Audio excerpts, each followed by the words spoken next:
ক্রমবর্ধমান শ্রমিক সংকট মোকাবেলায় আগামী ৫ বছরে বাংলাদেশ থেকে অন্তত ১ লাখ শ্রমিক নিয়োগের কথা জানিয়েছে জাপানি কর্তৃপক্ষ ও ব্যবসায়ীরা। আজ বৃহস্পতিবার টোকিওতে Bangladesh seminar on human resources শীর্ষক এক সেমিনারে এ কথা জানানো হয়।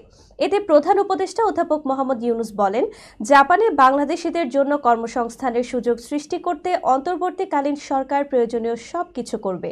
তিনি বলেন, এটা আমার জন্য সবচেয়ে রোমাঞ্চকর ও প্রেরণার দিন।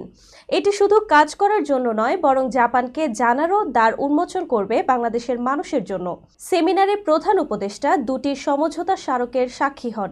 প্রথমটি Bangladesh bureau of manpower, employment and training ও কাইকম ড্রিম স্ট্রিট এর মধ্যে, যার একটি জাপান বাংলাদেশ যৌথ উদ্যোগ, দ্বিতীয়টি বিএমইটি ও জাপানের national business support combined cooperatives এবং জেবিবিআরএ এর মধ্যে।